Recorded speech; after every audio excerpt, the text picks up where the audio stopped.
And welcome to One Stop Co-op. I missed y'all. The bot has taken over Bairnt. He's no longer with us, unfortunately. Welcome. This is our live co-op chat, where we talk about a different board game topic each week, as we try to. As I can see in the chat there, I did implement a bot that will welcome I got my you. tinfoil hat. You look like you're on Little House on the Prairie. I do not need the bots taking over. They're not going to get me. Got my tinfoil. I can't even keep a straight face. Dutch made. That's it. That's amazing, Barrett. How's that? Is that better? Oh my gosh.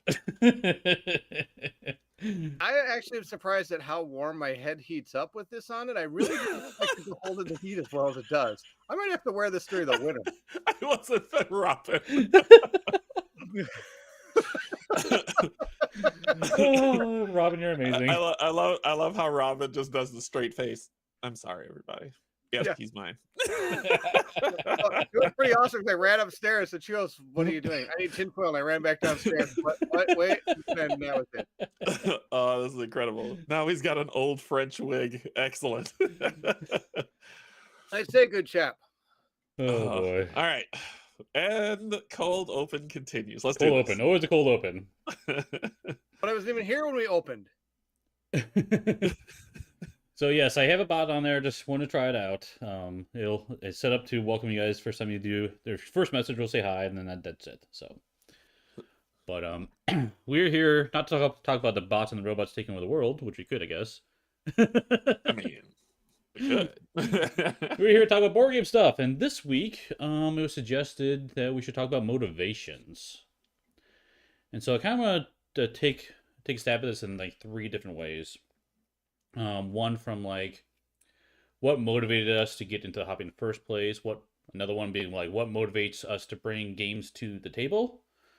And then probably more specific to us, like what motivates us to do content as well. So like that threefold. And I would love to hear from you guys in chat what motivates you as we get into these topics as well. So as well as like Jerry says, Bairnt's beauty tips. Yes. It's not a well-known fact, but Mod Podge really brings the skin out. I don't think that's supposed to be used on skin. So really? Huh. Big old sign that says "Do not." Well, it does have some really small rating on the back. Maybe I should read that. Oh boy, I need an adult. I need an adult. We're getting adult, but I'm here. Okay. All right. Let's dive into this. Yes, motivations. Yes. So let's start with what what got us in the hobby in the first place. I think we've talked about this briefly before, but let's get into more details on that one. So Steve, I'm getting older. This memory is getting harder to recall. I'm supporting you right now.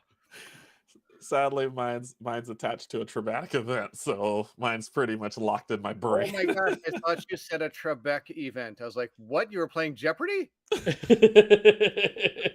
what you meant. Sorry. This is what happens when you're sick for a week. He stores it all up. Boom! See, mind blown. Keep it in the hat. So yeah. So what are we talking? What's your question? Go ahead, Derek. You can start. What got you motivated in the hobby in the first place? What got me into the hobby? What got me in the hobby was a traumatic event.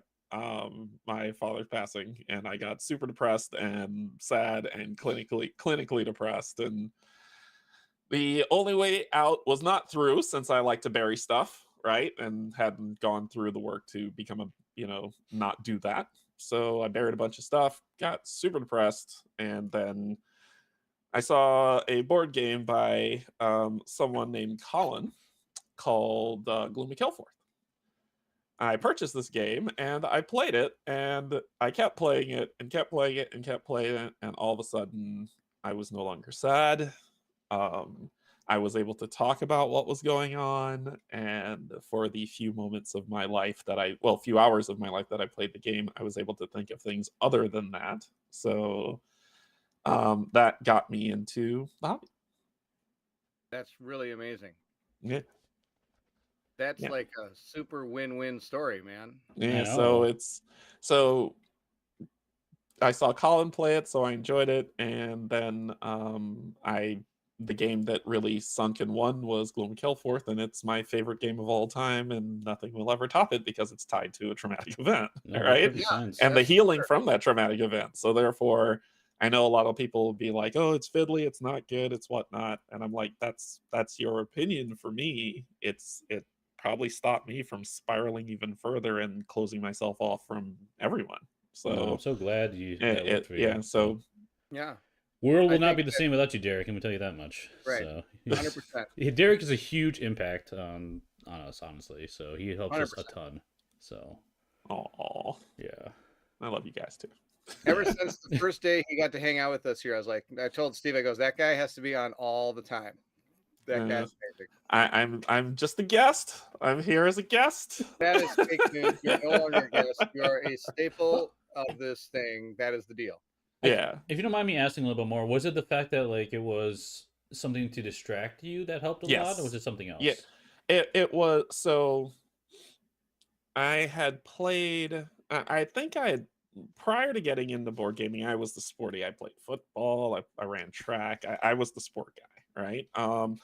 And so whenever I'd see people playing board games in high school or in the library, I'd be like, "Oh, nerds," right? Yeah. But I always felt that something was missing, but I didn't know what that thing was.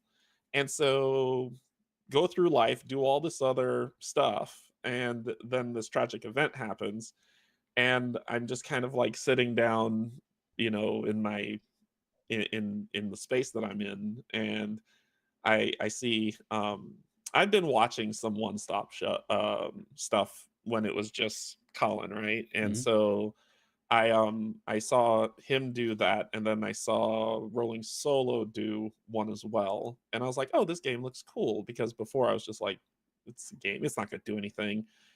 And I reached out, purchased the game, and I played it, and I was like, this is fun. And then I played it again. And what I found was I kept playing it, but not only because it was fun, but because I was smiling, because I was like, I was reacting to the game in terms of I'm rolling these dice, and and I'm failing constantly because y'all know how I roll dice. I'm like, oh, and things like that. But one thing I realized was I wasn't sad. I wasn't depressed anymore. I wasn't, you know. One thing that a therapist, a very smart therapist, told me was that when you bury your emotions, all they do is go in the basement and lift weights, because at sporadic times that stuff would come out. I'd be driving and I'd just get mad, or I'd be driving and I'd start weeping, right? And so growing up in the sport world, it's suck it up. So I'm like, nope, suck it up. And so, but I was able to get that, but from playing that game and from taking a second to step out of where that space I was in, I was then able to hear other people and say, go get help. And I went to a therapist, and then I learned to get my shit out. So I was able to talk about what was going on, and how it was affecting me, and you know move through it. The only way out is through, as they say with grief. And so I moved through it. And now i've I love the hobby because everybody was so kind and nice, when I got into it, which we'll talk about in the next question. I love you two guys because you were the two content creators I first met when I started doing content creation, and y'all showed that the hobby was amazing, and it just kind of went from there. I'm not always the best influence, Derek. Still got a tinfoil hat. but I'll enough about me. I mean, it's a story I don't mind sharing, but I don't want it to become the focus, because it was a helpful healing process Yeah. that helped me get through this thing. And I'm super grateful for I'm grateful for the hobby and how it's helped me cope and get through the grieving process. I'm at acceptance now, and that's how it is, and so we're moving through those things. Yeah. I Bairnt, how did you get? How did you get into it? I bought a board game and I played it. No, I'm sorry. It's like okay. I don't know how I come off that one because that's a pretty monumental story. No, I mean honestly, I think that's the kind of story. Those are the kind of stories you want to hear when it Yeah. comes. I mean, you don't want to hear the story like it's a sad story, but I love how there's such a happy ending afterwards. Like I'm glad it's because of something that's I love that now you love it because that love helped you get through to the next part of your life. And I think it's an amazing story. I sadly don't have a lot of stories like that. I haven't really experienced a lot of really bad things, I guess you could say, in my life yet. But anyway, so how did I get? Let me ask you this. Well, let me ask you this. Let's ask some questions to see if we can pull that question. Then, were you always a board gamer? Like No. In high school and middle school or whatnot, were you playing RPGs? Were you playing board games? Were you playing anything? When I was really, really young, I used to play Dungeons and Dragons in a treehouse. And then when the movie Aliens came out, I kind of got into I found the Aliens board game, thought it was awesome, played it quite a bit. But on the flip side, I also played a lot of computer games. Board games are kind of, what the heck is that? I don't know. You see Steve putting on like drums for me while I'm talking? Sorry. Things are changing. So yeah, so then I would say I got into I bought that game. That's the first co-op game I have, and similar to Derrick, like that game will always like if you ever watch any of my top 10s or this is my favorite game, blah blah blah. It always stems back to my Aliens game that I have because that was the game that really, I mean, it's the first co-op game I got. It's still ripped and torn to shreds. I mean, it's been through a lot, and I still have it to this day, and I still play it still, but that game kind of went to the wayside. Oh, that's where the drums came in. Kim came walking through. Hello, Kim. Hi, Kim. Hi. Keep going. Don't mind me. Oh, and then what happened is I kind of got into high school. I hung out with a lot of sport guys like you and played a lot of football, we played a lot of street football, a lot of street basketball. I was never on any teams, that's for sure. And then we would play video games, Madden, stuff like that, right? All video games. It was video games or bust. Then I got to college and I played like a lot of Axis and Allies with some buddies, a lot of it. And then again, video games all over the place. Got graduated, still playing video games. I used to, when I got my first job at Midwest Surgery Center, which is where I work, I would go to work. I would pick up food on the way home. I would come home and I would go, I lived with my friend. He owned the top floor, I owned the bottom floor of a house. And so I'd go down to the basement where my futon was, and I'd sit there, and I had 2 keyboards and 3 TVs all set up in front of me. Oh my gosh. I had a big, like 52-inch TV that had Final Fantasy 11 on it. The 32-inch TV over here was my computer screen, and the 32-inch TV over here was playing G4 24/7. And so I would sit there and I'd have one keyboard that would control the computer and one keyboard that was talking through on my Final Fantasy 11 game, which is an MMO. So I was into an MMO, so into an MMO called Final Fantasy 11 that when I finally sold my guy to save my marriage, I figured out that I had physically moved this character around that world for 365 days of my life. Wow. That's how long that and like that character I never usually kept idle. I had other characters that would do stuff for me idly while I'm not there. This was my actually played character. I had him, I probably moved in when I finally kind of sold him, I looked at his playtime and it was like over 365 days. So I was like, wow, I physically moved that character around for 1 year of my life. So yeah, I'd come home from work, set that up, eat dinner while I'm looking for a party to level in, and then I would do that until about 10:30 at night. Go to sleep, repeat the process. Of course, I was also in a rock band, which made me half cool during that time. And then eventually I saved my marriage by selling it, and I got into HeroClix, which was the next part of my adventure when it came to it was my next obsession was HeroClix. And for those of you who played HeroClix, that is an obsession. Yep. Yeah, Steve showed me his collection, and he's got quite the collection of HeroClix. Oh yeah, you should see mine. I've Mine are all never unboxed. heard of it. I've never heard of It's it. actually a really fun game. Steve can attest to this. It's a really fun game, very tactical, and it's a really and Kanji, we beat you all the time because there's dice rolling. It's great. Yes, as Robin said, HeroClix was the next thing that almost ruined my marriage, and so we eventually we moved away from those as well. now we're on board gaming, which can potentially ruin the marriage. Nope. There's more. Then we go to X-Wing. X-Wing is the next obsession. There we go. That's a good one. I've got a lot of spaceships that I can fly around too on little maps. And then we still have lots of tiny plastic spaceships in our house that we need to eventually get rid of. That was also next. I actually didn't get back into board gaming until 2000. I want to say 2015, something like that. I think I backed Kingdom Death in 2015, the original Kingdom Death Monster board game. I also backed Myth. I backed Arcadia Quest.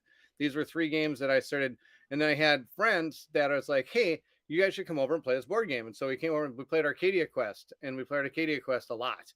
And then I kind of looked for other games that weren't competitive, that were still like dungeon crawls, because this was the time when I was kind of wanting to get back in Dungeon Dragons, but I didn't know how to make my wife and friends get into Dungeon Dragons because they're like, no. And so I figured if I just keep buying dungeon crawlers, when they finally do play board games, I'll have a whole ton of monsters to pull from. I'll have minis galore. Nice. And so over the course of time, eventually 2017, I started my channel, which I think is another question in the survey. So that was it. Did I answer the question? Yes. Yes, you did. Did I answer it too long? No, you were fine. You were fine. I was fine? Yeah, you're good. I don't know. I see a lot of my wife's comments. I haven't read them yet. They're not all positive. So let's go to Steve and Kim then. Hello, Kim. Welcome. Hi. I told Steve I was going to join, and then I slept, and then I was having with my son, and I'm like, oh, I should probably go downstairs. So let's start with whichever two of you want to start. What got you into the hobby? Help? No, I'm kidding. Make choice. No, actually, growing up though, I was a video game player. And then, with my brother and sister, we do a couple family board games. TGIF was a bigger thing, back in the day. Like that was our family night type of thing. But no, it was video games. But then college, I met Steve, and he was and it all went downhill from there. I get it. Yeah. Where's the boot button? Hold on. You're like, why did you sit here, Kim? Go away. No, he had some games, like he introduced me to Settlers of Catan with his guy friends, so that was fun. Dominion, but even before that, not before that. When I knew it was kind of more serious, I was like, okay, let me, share in this a little bit more, get to know this side of you a bit more. So I learned how to play HeroClix, and we did that a lot. That was fun. I learned how to play Magic the Gathering for you. I haven't played that in years now, though, so don't ask me to do it again. Yeah, and then that's really how it all started. It was Steve. I'm sorry. Yeah. I'm sorry. Have you heard of this new one called Lorcana that you can get addicted to? Yeah. But then the co-op side of it was really, that's my preference of games. Yeah. And I mentioned it in like the 400th episode, where I like to give people a hard time when we play games, but I find it more fun if we're on the same side, because I don't feel so much like a dick, and it's it's more enjoyable that way. So it also, when I give you a hard time, it's because you deserve it. You make my life difficult. So Robin, I get it. We're one and the same, my friend. Right. So all right. Yeah. Okay. Yeah. No, but Cool. thanks, Steve. Life has been good. It's been interesting. So why do I keep doing this then? If I'm gonna get picked on all the time? Just kidding. Because you like it. I like it. You enjoy it deep down. You like to make games harder and your life harder. That's true. That's true. So Steve, what got you into it? Yeah. So I guess growing up, we always played board games as a family. Like the TGIF thing was a thing for us as well. Like, hey, it's Friday night, let's all sit down as a family, let's try to play some random game. It could be something like Masterpiece, for example, is one we played quite a bit. We enjoyed that one. But so we just played some type of game. At some point, I don't remember how I got into it. It's probably because of school. I got into Magic the Gathering. And so that took off with, I got 2 younger brothers, and we played that game all the time. We loved that game. So we played at home, we would go to a tournament to play together, all that fun stuff. So I grew up around this game stuff. And then went off to college, came back. My brothers picked up a new game called HeroClix, so I got into that. So then that took off for us for a bit, and really enjoyed that one. And then at some point in college, I was introduced to Catan, or Settlers Catan, which is now called Catan, and then Robo Rally. And I'm like, wow, these are really cool. Yeah. And I think the thing is, at the time, like I played some video games as well. Like one of my favorite video games of all time is Civilization. I love the Civ theme. I love that exploration, Bill of History stuff. Love that type of thing. And Catan was like, wow. And for whatever reason, my mind made that connection. Like, this is like the board game version of that, which, not quite as the same, but whatever. Mm. And so I got into it, and then I was like, well, this is cool. I wound up going to a store and that sold board games because I always was on the card side of it. In fact, my first experience at Gen Con, I went to buy Magic the Gathering cards instead of any board games, which is really funny. So now it's like the opposite.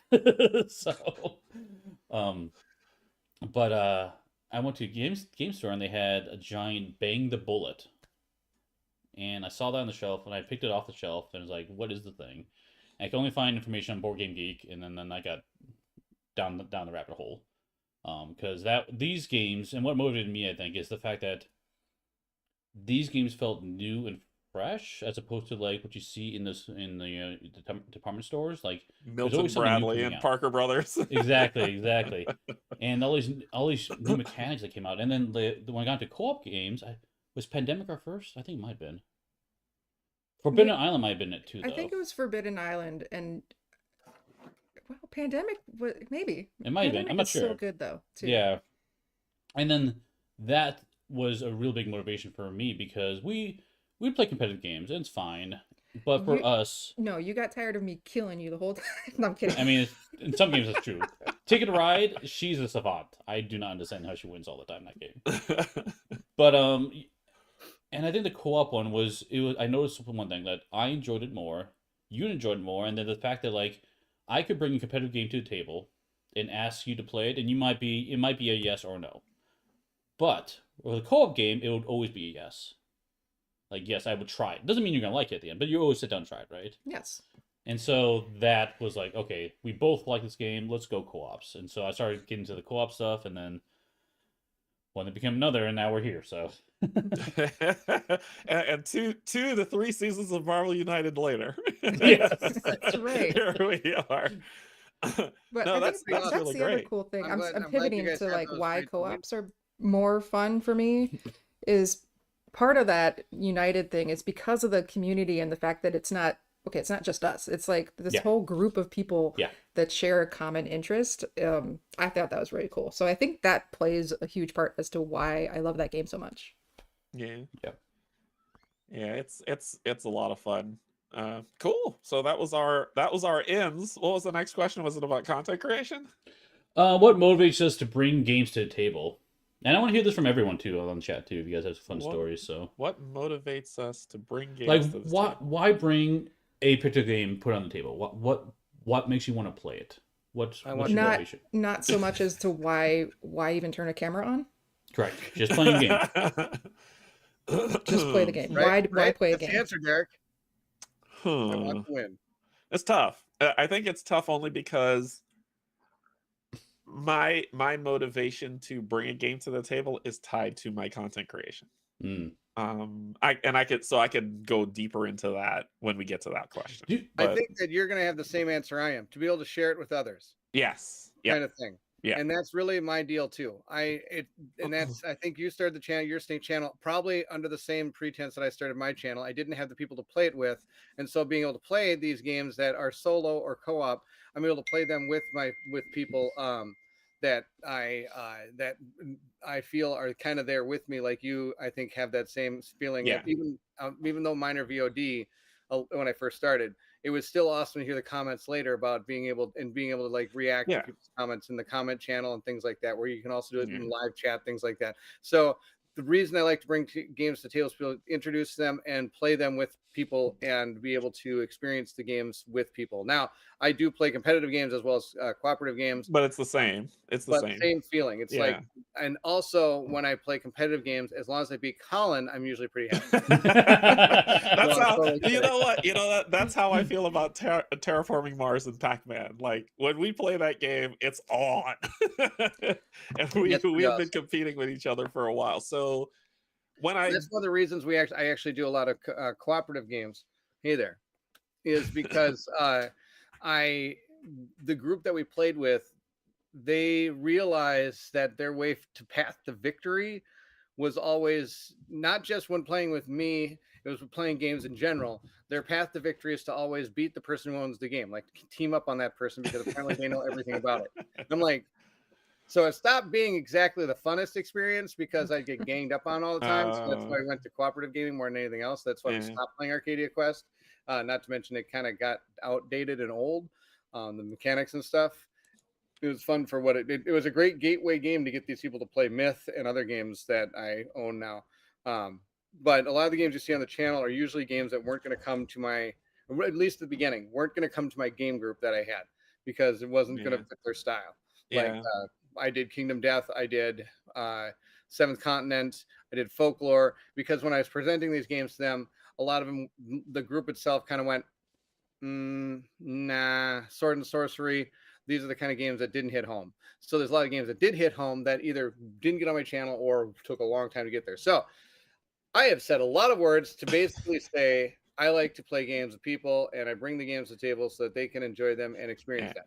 And I'd probably say mine would be similar, like Bairnt said, it would be very similar. It's very similar. My experience with it is when I did get into the hobby, I would have board game lunch sessions at work with fellow gamers. We'd play Dice Throne. We'd play some other games. We'd play like a bunch of different games, and that got them to say, hey, I like this game, I want to play these different ones, because it would just be quick hour games and then back to work. And when I left that job for the job, no, I had another job before this job. So when I left that job to go to another job, I stopped, like that group disbanded, right? And so it was very difficult to get people together. There was nobody there to play board games with, and games just kind of sat on my shelf because I'm an extrovert. I need people. People are my fuel. So they were sitting there, and so it's the shared experience. And I think Avis said the same thing. Like, enjoy a challenge with others and talk about it later. Well, they just kept coming to my doorstep, and then I didn't have anybody to play them with, or they weren't interested in them. I'm like, well, I better play them. Yeah. So what better way, right? Yeah. Who is pinging? That's Colin. For those of you that don't know how Colin texts, he is the worst texter ever. Okay, I just want to tell you this. He's one. Okay, so when you text a person, you'll say it like, say he goes like, "Hey, what are you doing?" You'll be like, "Oh, right now I'm watching like TV. I was thinking about doing this. I'm probably gonna do this later, but I might." But like you say your text, then you send it, right?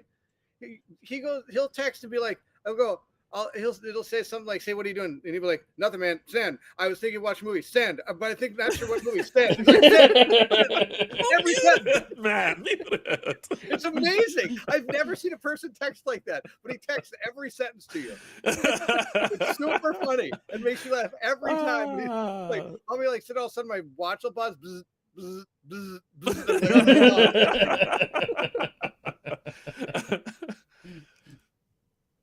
Maybe I'm old. You have to remember, he's like 12 years younger than me, or 10 years younger than me. And so maybe that's the way you're supposed to. I love how the number gets extremely like larger. He's like 15 years younger than me. Oh my Yeah, gosh. like Robin says, all those pings are for a pancake recipe. Yes, exactly. He wants my pancake recipe. So, Steve and Kim, what motivates y'all to get it to the table? Who's pinging? I think you Well, just play whatever I put in front of you. I think that's pretty much what happens. It's like Steve says, "Hey, I got this game." I'm like, "All right, what are we doing?" So Yeah, you're the one that you do all the work, honestly, when it comes to games and figuring out what's out there and what might be of interest to us or other people to see. That's all Steve. You're doing all that work, and I'm just reaping the benefits of, you know what? Maybe it's just payment because I married you. That's what it is. I'll take that payment. Yeah. So, and same thing, even like setup and tear down. Thank you, because I don't have to do any of that. Thank you. But no, like we had some friends from Iowa visit, a month or whatever ago, and they stayed for a week, and it was really nice to reconnect. But one thing that they said that kind of stuck with me is when we moved, that group of friends, like Bairnt mentioned, they disbanded. They don't get together as often because you and I were the catalyst for getting people together to do games or do social things. And it was 90% of the time was just come over to play board games. But yeah, so I think that's the big thing. Like I play games to be with people and have fun. Yep. Yeah. That's my motivation. So it has always been about having a shared experience at the table, because it doesn't matter your background, where you came from, what day you've had, whatever. You can sit down in front of a board game and have a shared experience you can talk about later, which is really fun. Yeah. And for me, my motivation, I guess, with why buying board games has always been having a collection that I want to have something where people come over. I want to have at least one game on my shelf that people would be interested in playing or enjoy playing. So if I have a variety of games that says, okay, what type of games do you like to play? What type of things do you like? I want to be able to pull some off the shelf and have them have an enjoyable experience. Well, I got to work on that. What's that? I got to work on that. I got to find a game that I don't think I have games that everybody's going to want to play. I think you do. I think you've built up a decent collection to where you'll have stuff that people want to play. KDM for the boss battlers, right? You've got Madara and for the dungeon crawlers. Childbirth is also what KDM is for. Mistakes were made. Mistakes were made. Yep, that's why my wife won't play that game. Real loud and messy. Well, yeah, no, that's the main thing for us. Like, I'm not like Derrick. Let me put this out right now. I am very much on the introverted spectrum of things. I've adopted you. Like, I'm very content just having Derrick lead the way, and I'll follow along. Right, I'll trail him behind. He can break the ice, and I'll follow up after that. So that's definitely my better motivation. I think that you come out more when you're around people who are interested in the things that Yes. you're interested in. So like when we were at Gen Con, you were very talkative and open to talking to many people. You chatted with Stacy, you chatted with Amanda, with Mike, you chatted with Matthew, you chatted with everybody. You chatted with me. So I think that it's when we talk about introversion and extroversion, it's not about social, right? It has nothing to do with that. It's how you regain your energy, right? If Steve is in a group of 30 people for over 3 hours, he's gonna be like, his meter is gonna be completely drained, whereas mine is gonna be like full. And I'm like, yeah, this is great. So Gen Con, I was on until I got to the hotel, and then I crashed. So but I think that you like having the people around you in the hobby, you enjoy chatting with them. Yes, absolutely. But you need your alone time. I don't need alone time. Surround me with people at all times. I don't think my meter changes. Well, whether I'm walking around by myself or hanging out with a bunch of people, I'm usually still having a good time, and I don't seem to ever be drained. I don't know. Snow says people drain me in 10 minutes of talking max. Yeah. Yeah, no, Morgan's right, and like Derrick, you mentioned it too. Like if you're talking about something that you have interest in, you're likely just to stay engaged. It's the way people are. Yeah. And the one thing that's cool that y'all don't see whenever Game of Paloozas happen is whenever we take a break from gaming to eat lunch and breathe, we when we talk about those things, we actually talk about other stuff. And both Steve and Kim are super engaged in like our conversations, and I love talking to them because they can have those conversations, and it's fantastic. So Game of Paloozas are a win-win for me. Yeah, that's a good. I'm glad you brought it up because it's not just about the board gaming. It's board gaming is a way to bring people together. Is ultimately what it comes down to, right? Hey, let's have a excuse to meet up at the house and have dinner and then play a game and chat, right? But like, and for me, I love talking about board games. I would talk board games 24/7, Yes. easily.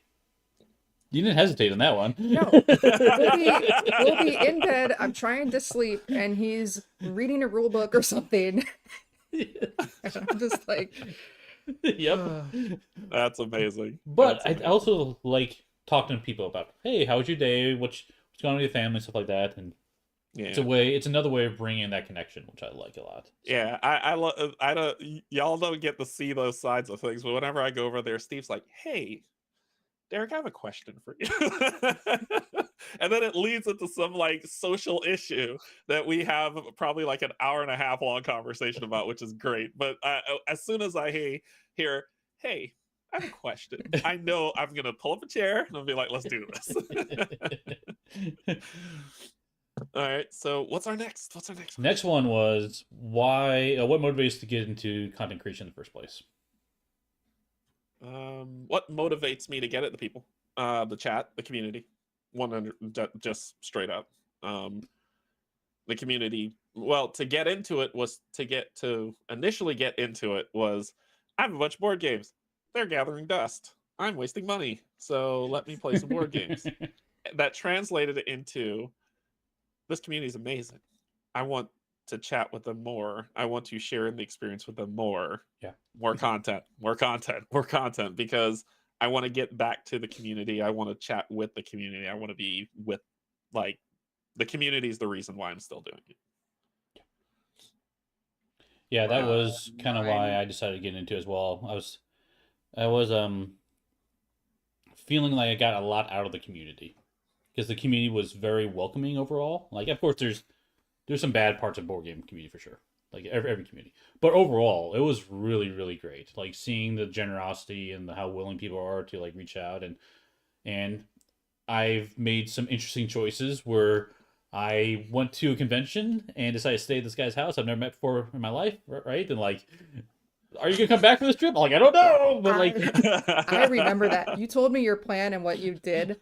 I was kind of floored. You're like, so I'm going to this convention. I met a guy on the internet and I'm going to stay at his house. That is what you said. Yep. And I'm like, didn't your mom tell you don't get in the van? Like, what? But they have board games. Yeah. Exactly. But like, he has board games in his white van. It's okay. I mean, ignore the mattress. The board games are sitting on top of it. It's gonna be fine. He'll die a happy man.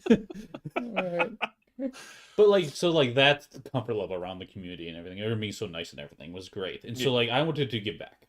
Like, how can I give back? And it started off with like, I reached out to Colin. This is how I got involved in the channel in the first place. Like, hey Colin, I love the content you do. Can I help you out? Can I give back to you? Because I think you're giving back to the community in a great way. So I started like helping him out behind the scenes, and that led to me making my own content at some point, and I kept going. So, so there is an interesting Jen.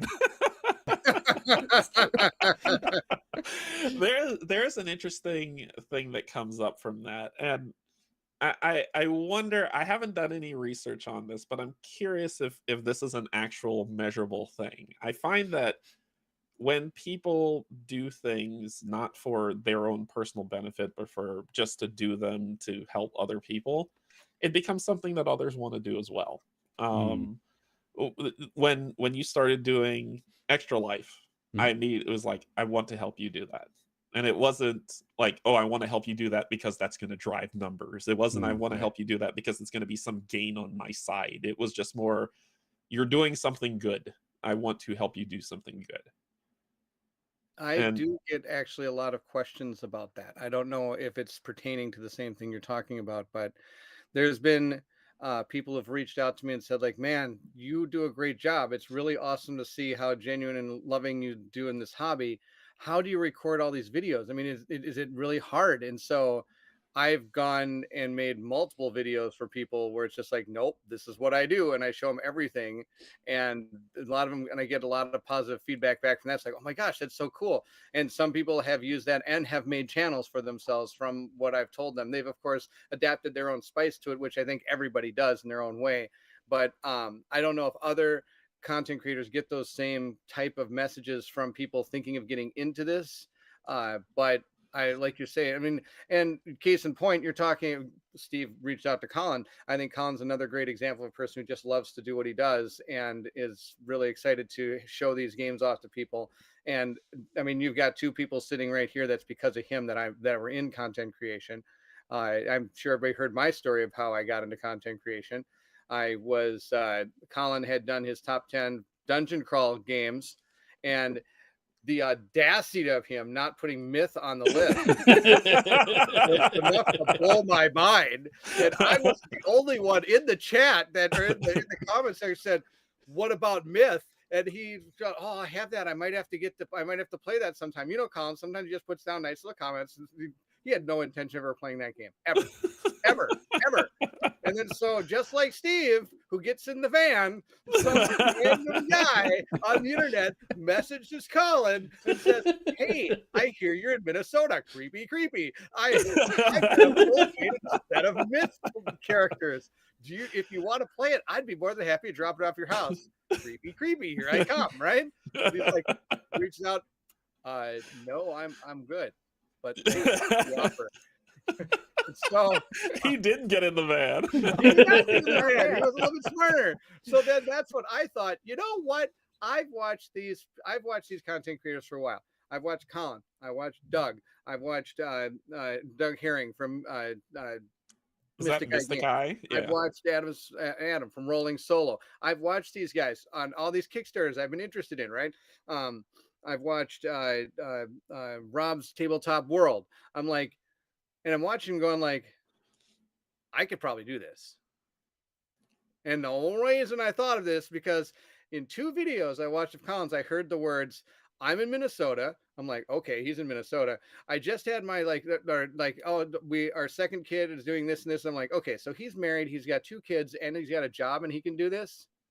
I can do this. Yes. I know I can do this. Nice. So a iPhone and a shop light later, here I am trying to record my first video. We all start somewhere with my lapel mic for. You sent me that first video and it was incredible. It was not you at all.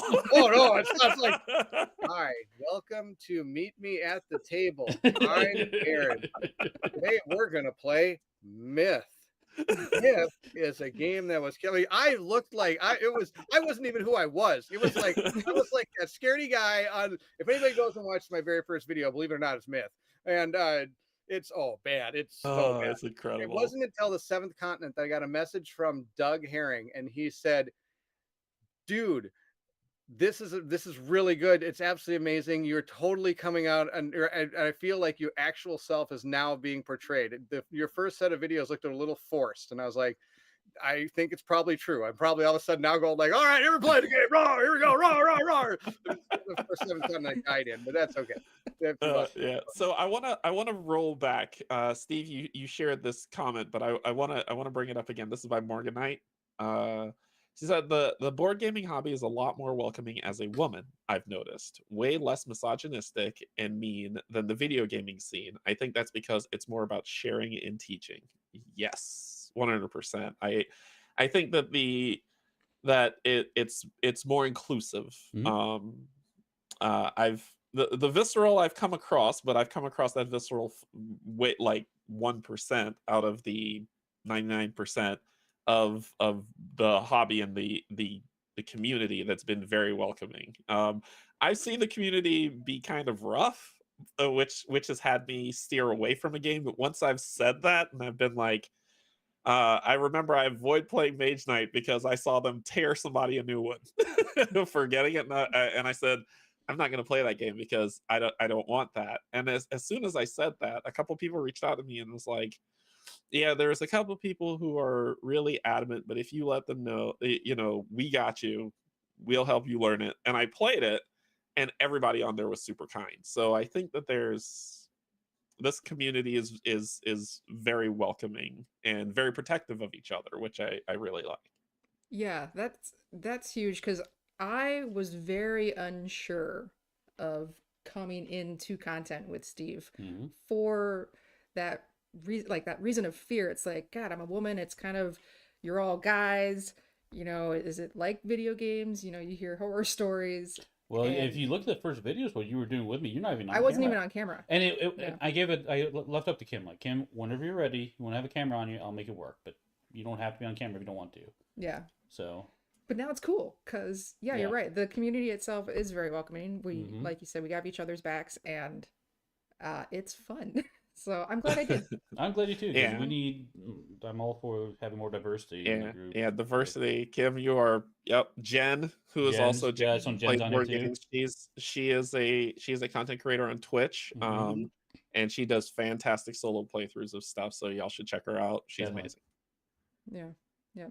So I guess that'd be why I'm doing content, is because, again, Steve is like the big player for that for me, Mhm. but also you guys are really fun to hang out. The community's cool. And as I got into more of the network of people, then I was like, yeah, I'll jump in. Let's do this. Yeah. It's also nice just And to I, have so many different perspectives as well, which is yeah. great. Having that diversity, because it's like, look at a review, right? I could put a review, I could put my comments out there, it's fine. But having multiple people review a game together, Go ahead. I laugh because my reviews are, yeah, I like the game. Like True. my True. level of But- detailed like when I tear down a game or I really analyze, I don't analyze games like you do. Like you can write essays and I'm like, did I have fun? Yes or no? But you've been able to say, Kim, you've been able to say, like, when there's a mechanic that didn't gel well or you didn't feel it, you're able to say why that is. And I think Yeah. that in of itself is part of the review, because everyone always says, oh, this game's great, this game's fun, this game's this. But if we're being honest, not every game, no game is perfect. And if that specific mechanic doesn't gel well with you, being able to express that, right, in a positive way, which is what you do, to be able to say, okay, well, I didn't like this because of this, and maybe if this was different. And I think that is that is your review of that game. It's not, yes, I had fun, but if something didn't feel good, you say what it is. Yeah, that's true. don't I'll do add more meat where I can, Yeah. but I don't. It's funny because I don't prep like Steve does, and I guess that's my comparison. So when you do your 5 and 5, you have the whole list, and maybe 10 minutes before we go live, I look at it and I'm like, True yeah, no, I would add this, yes, no, and then I just kind of riff, and that's just how I stream. Like, this is what you guys get. I just hi. So, But like you say, Don't worry, Steve or Kim. That's exactly how I am. Okay, so for those of you that don't know, the first time I met Steve, it was when we used to do the podcast. We used to do the 5 and 5 on the podcast. So there, I have to admit, there were moments where Steve has got this all planned out, and I've got my piece of paper and pencil, and I'm writing them down as like it's starting to roll. Like, welcome to the One Stop Co-op Shop. exactly. Like 5 things about a game. Oh no, what game we talking about? Oh crap. The thing that I would say that I like about this group, and when we talk about games, and I'll include Colin in that when we talk about games, is we all don't like the same thing, right? We all in our Venn diagram, we overlap, but there are areas that we don't. yep. But the thing about it is that we respect each other in that sense, where if I say, oh, I hated that game because of this thing, or stealth games suck, like, it's not, y'all don't With a take it boot. as like an affront, right? Y'all are more like, well, what don't you like about it? And so as we dive into it, y'all like, oh, okay, well, that makes sense, and then we move I on also from think there. the coolest thing about us is that if somebody's really excited about a game, we all at least love to try it with the Yes, Yeah. yeah, and yeah. like we'll try it, and afterwards you're like Well, like even case in point, this week, Steve and I tried a couple games together, and I obviously every time I play a game with Steve, it's absolutely a lot of fun. But the game itself, one of them wasn't the greatest, but we're kind of like, hey, it was really awesome to play that game with you. Yeah. I really had a fun time, but I know that I'm not going to be doing anything with this game ever in my life.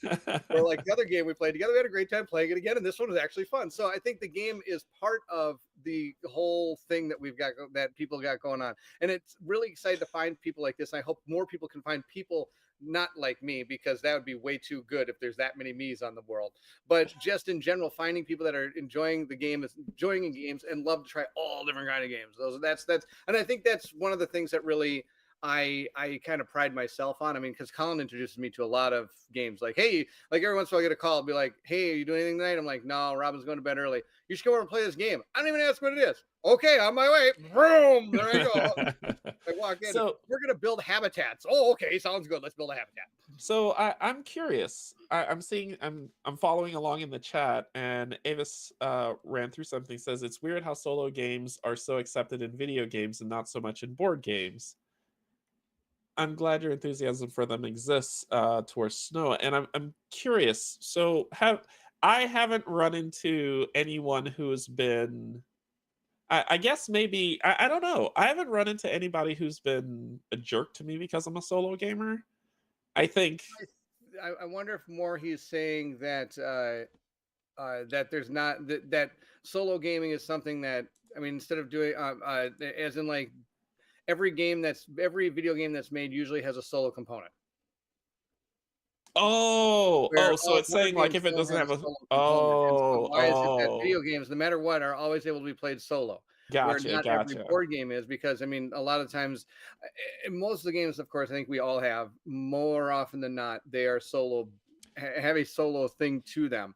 More often than not. But then, of course, that's a whole another ball of worms, because you're not sure. I mean, I'm not a big solo gamer when it comes to, oh, hey, let's go see how many points I can get. I'm a solo gamer that wants to like experience the game, you know what I mean, and what it has to offer. Does that make sense? So I'll jump in this, because this ties back into the previous conversation. Mm-hmm. When I was asking about what motivates you in playing board games as a whole, right? Mm-hmm. And I saw from Snow, I saw some others as well. Puzzle came up. That word puzzle. Yep.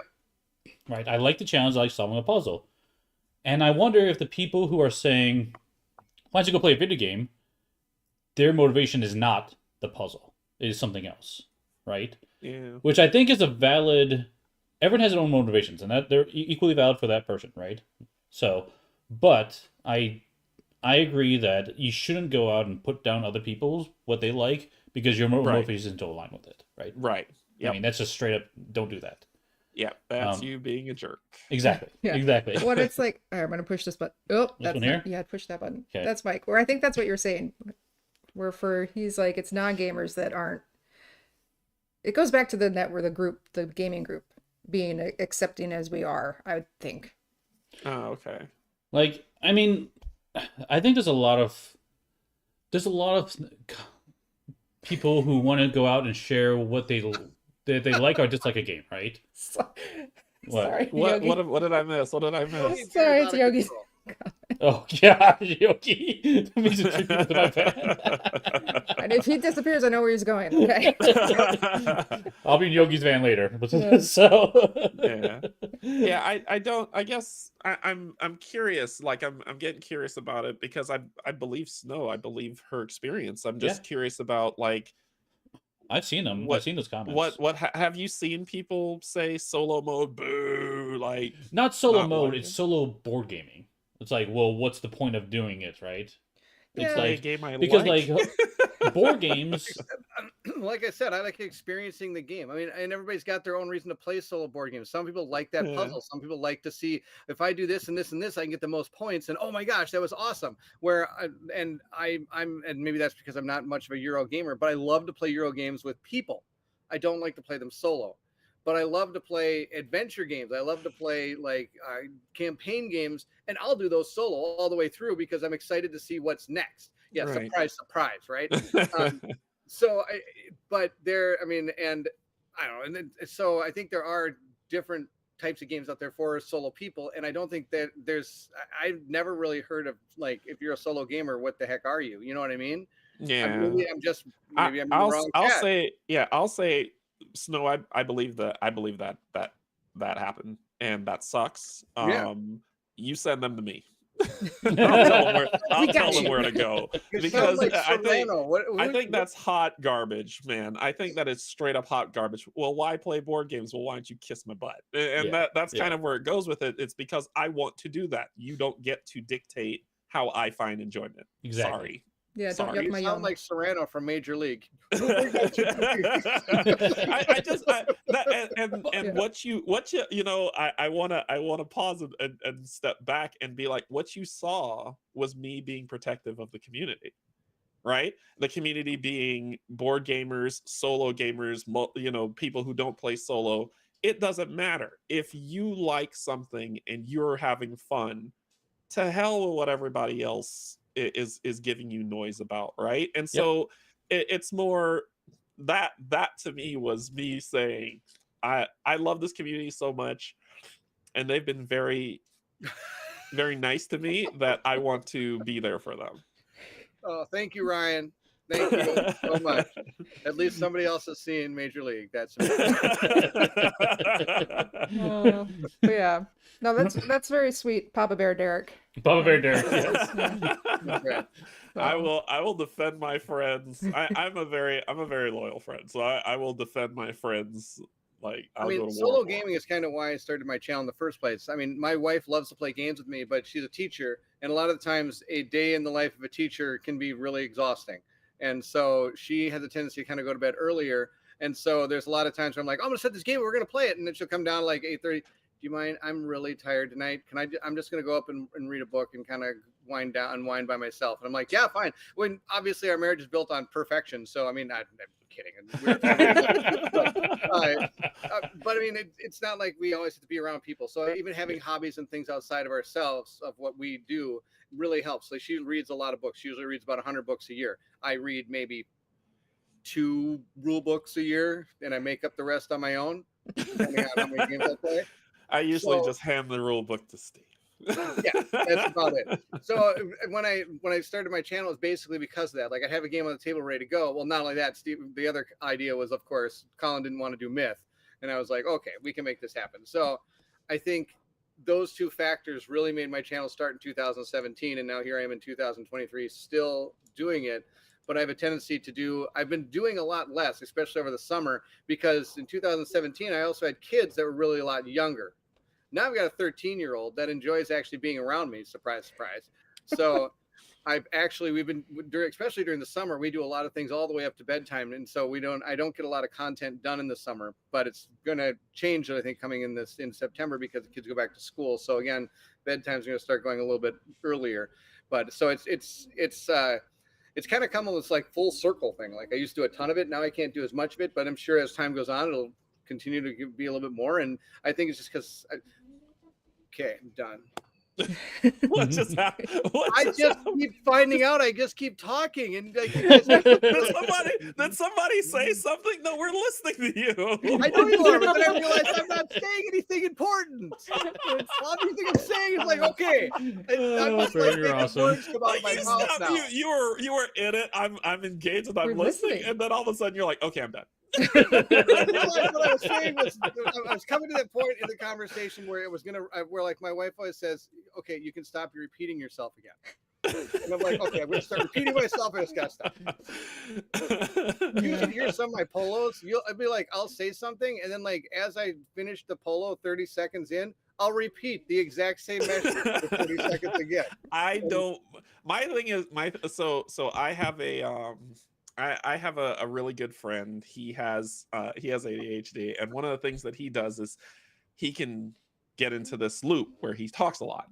And one of the things that he taught me, because he was the first time I encountered that, and he was like, "It's not that we're doing this intentionally. It's just we're just having a conversation, but we don't know."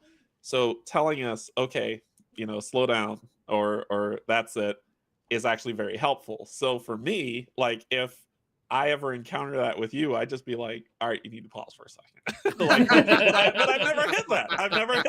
I've never hit that because I'm just listening. I love it. Yeah, totally. And that's my story. Cool. So, Steve, to turn us back into the direction, why did Yes, you to guide us get back into on the YouTube? rails, Steve. why do you have Kim is content? here to police I already us. answered that earlier. No, you didn't. We'll get back to community. Nancy, Yeah, he did. imagine Yeah, someday reason? you and I did Alright. co-op stream by ourselves, how much of a train wreck it would be. I would love to see that day. Here's the topic. You're Okay, best. what's the topic? The topic is board games. What's the end of the topic? Life in a dirt mine. That'll be like the end of the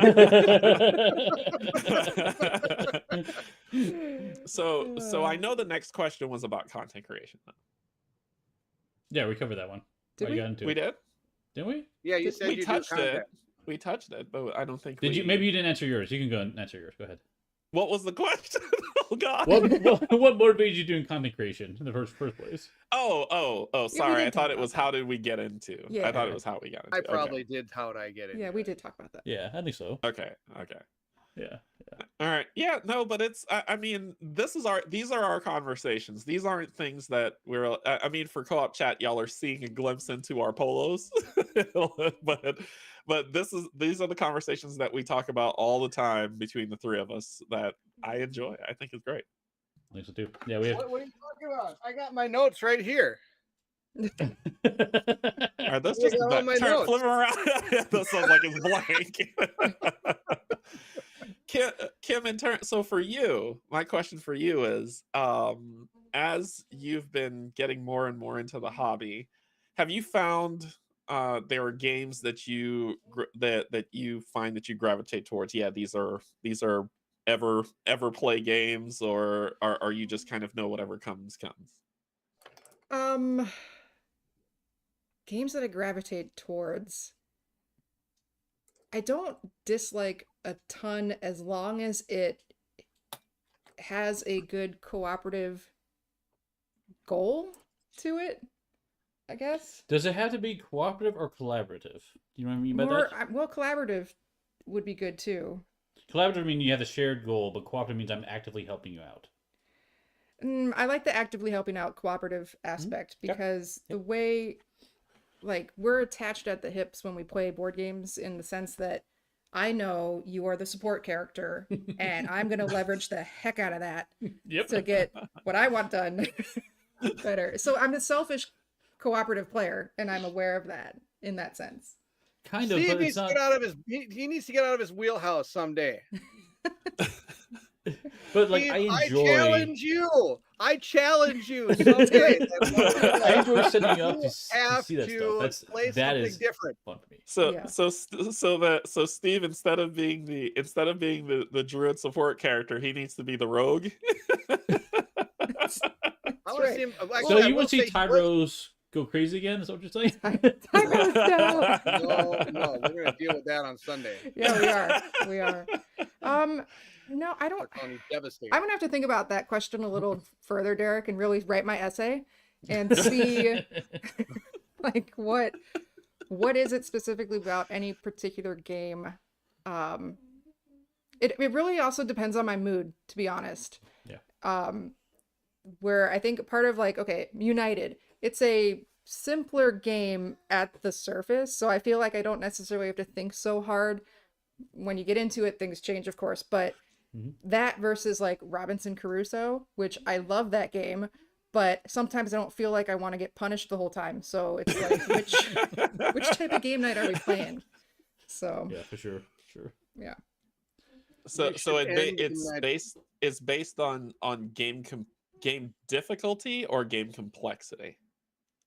Both. I think like Robin just said, it's based on my mood. Like in the moment, and like, hey, he'll say, let's play a game. He knows he's gonna have to gauge what he's gonna propose, Mm-hmm. and then I'll pick from there. It's true. So Yeah, Morganite says that it's theme, and I think that I'm theme is something I go with. I think it's more story for me. But as solo gamers, we talked about this before in a previous stream.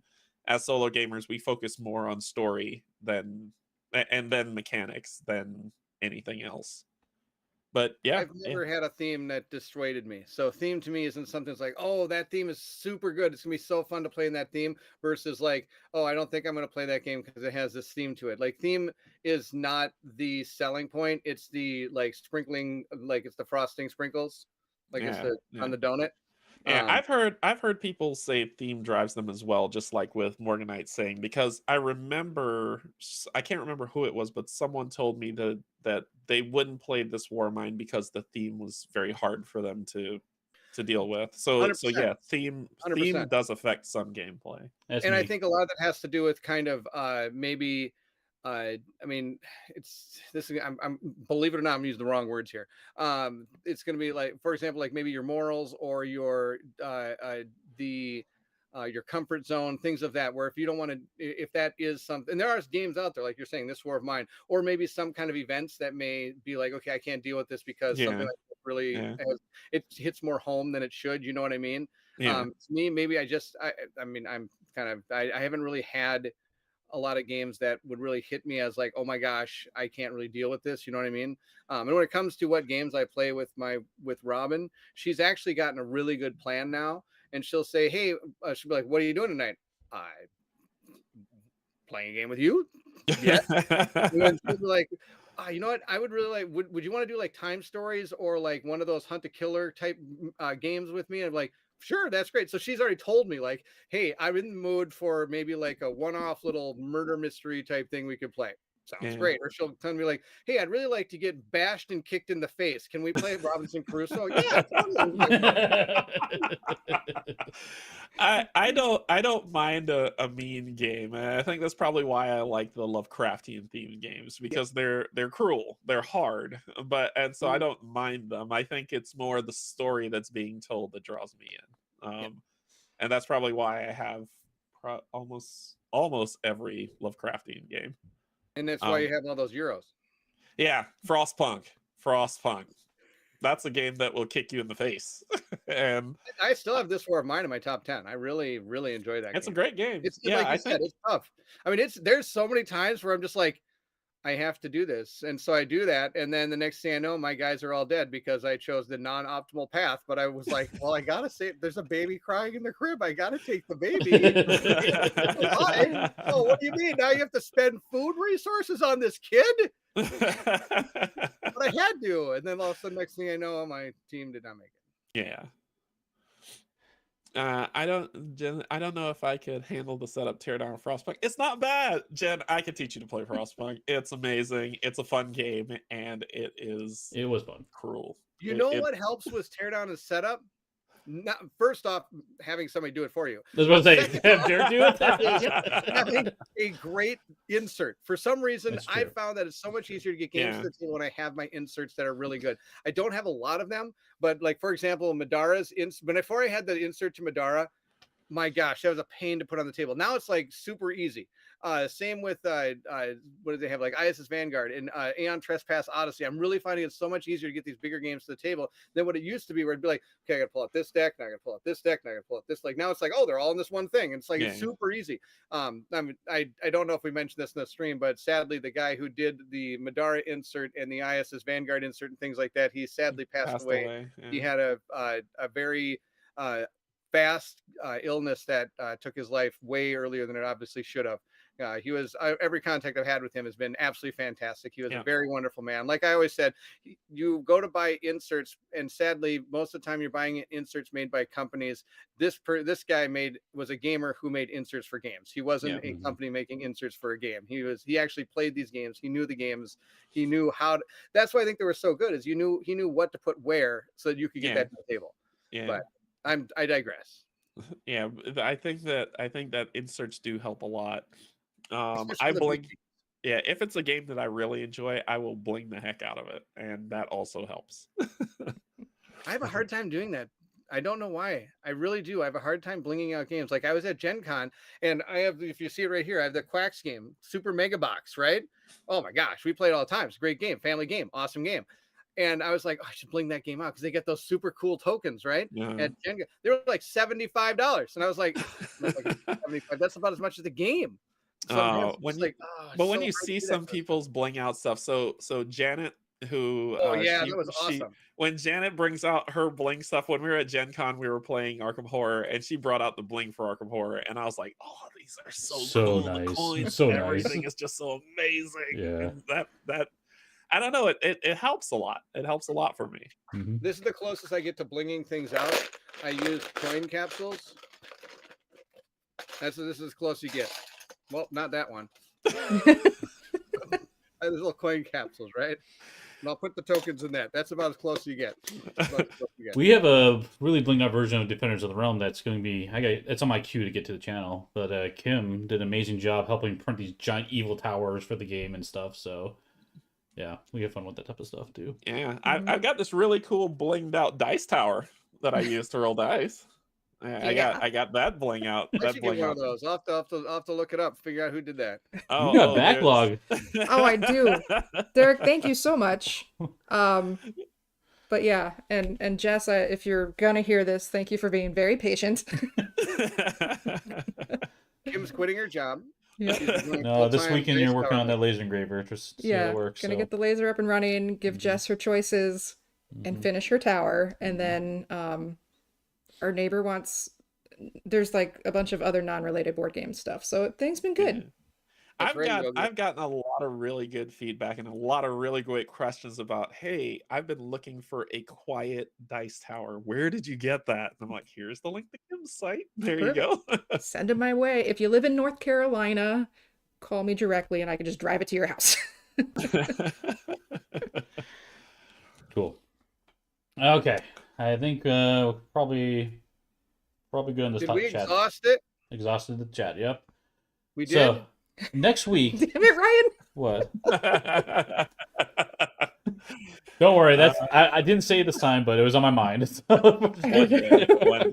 Right. Yeah, it's Ryan. It probably is above mine, honestly. I know. Well, the funny thing is, my aunt reached out 2 days ago with like this picture of this rusted, dilapidated bench that's like 70 years old. She's like, I want to salvage this and bring it back alive.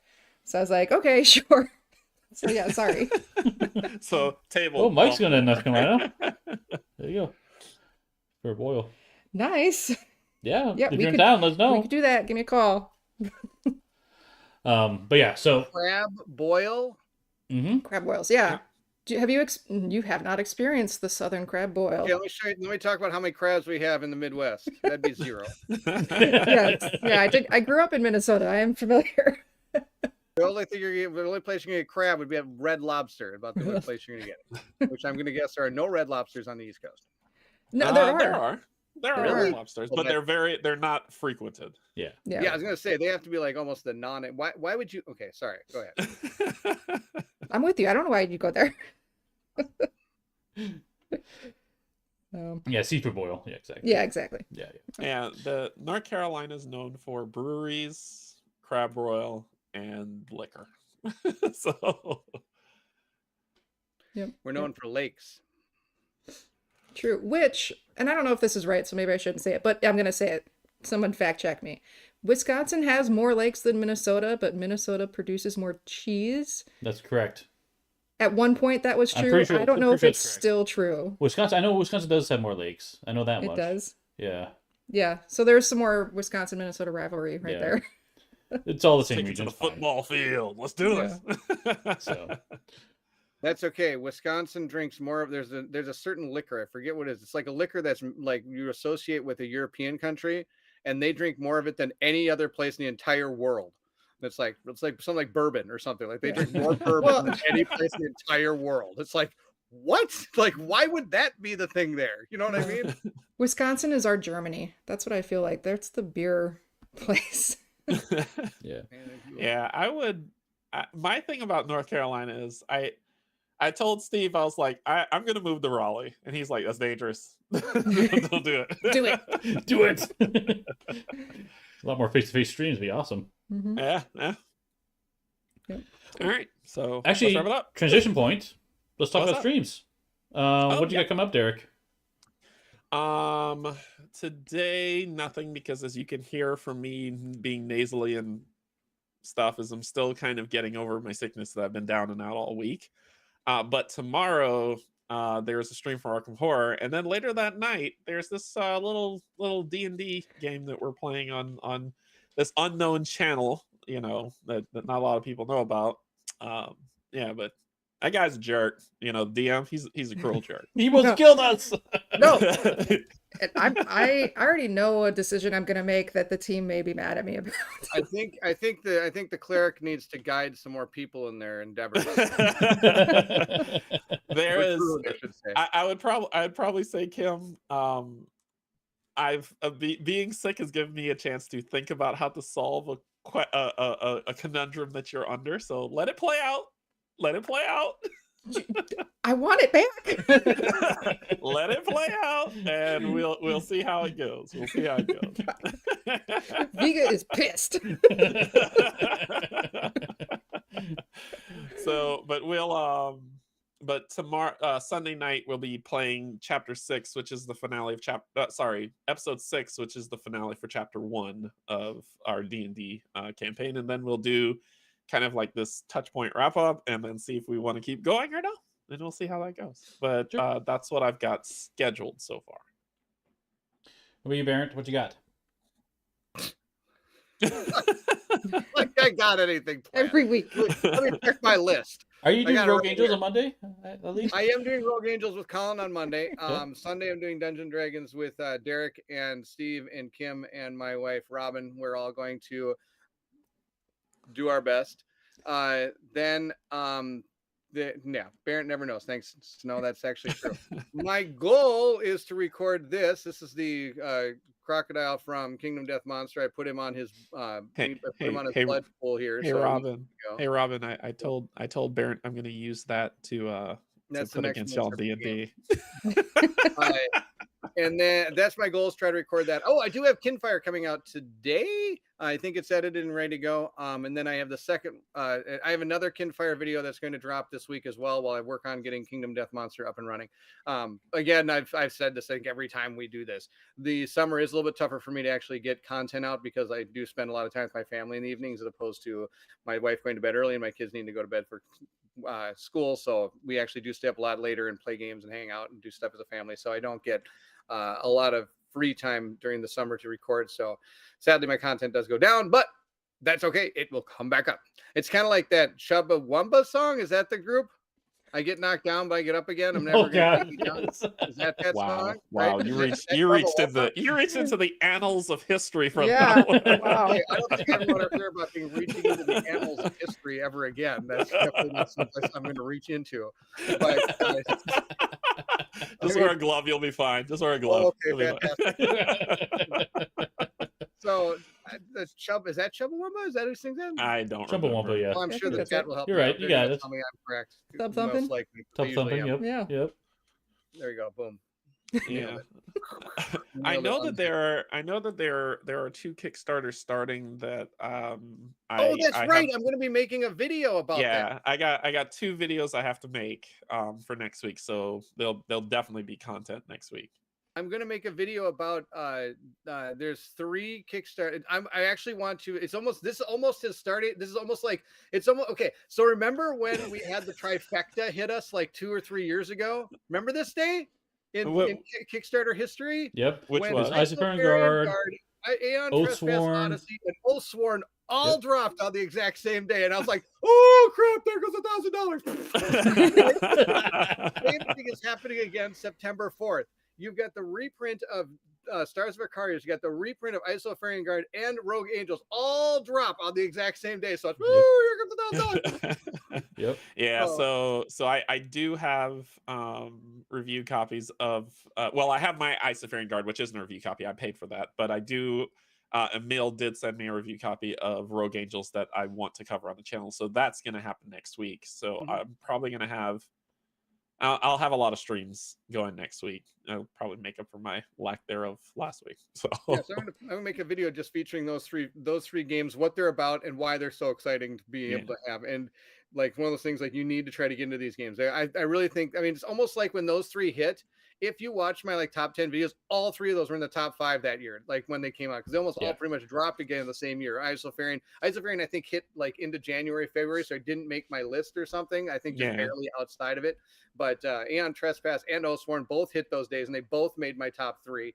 And I'm sure that these 3, when they hit again with the reprints and all that, with all the upgrades they're doing to these games, I think they're again going to be again into the stratosphere as to how good those 3. I think the 3 of us have all played Rogue Angels twice, and the 3 of us are super pumped for that game. So it's gonna be great. It was my most anticipated game a year ago when it went to Kickstarter, and now it's coming again. I'm like, it's gonna be my most expensive. Steve, what are you doing? Kim, what are you doing this week? Yeah, Steve and Kim, what do y'all got going? Well, I want to go get my axe, but now I don't know. Tau Rock. No, go ahead, Steve. Yeah, so we did get a review copy for Kinfire, so I think we'll do that Monday. And then Wednesday will be a playthrough of Rogue Angels, and so those will be your first experience of both those games. Yep. So be curious to see what you think of those.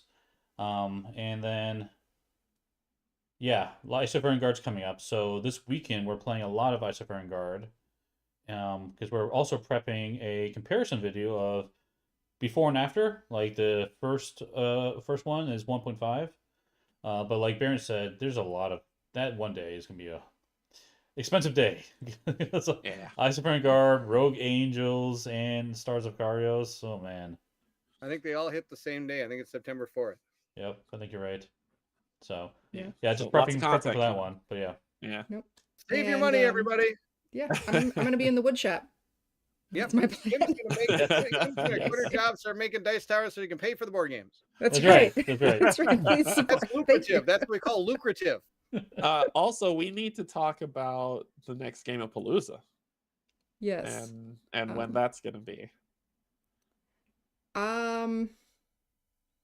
We can talk. Yeah, we'll have to talk. If not this coming weekend, it's gonna have to be October. Ooh. Because I get to go to Michigan for work, and then I have some girlfriends coming to town. So. Yeah, it's gonna get kind of busy. So okay. Yeah. We'll figure something out. We'll figure something. Okay, cool. Well, by the way, co-op chat next week. We do plan on having one, and I think we'll do. Bairnt suggested this one. I think is a good one, especially with what's coming up. Is the difference between first and second editions of games? Like, are they good or bad? Pros and cons. So I think should be a good chat about that one. So. Okay. Yeah. And thanks for letting me just jump on in. I appreciate it. I had a good time. Sorry for the distraction earlier, Bairnt. Like, hey, come on, come on. So. But yeah, it was fun. Always love to have you here, Kim. Yeah. So. Agreed. Yeah. Join more. Exactly.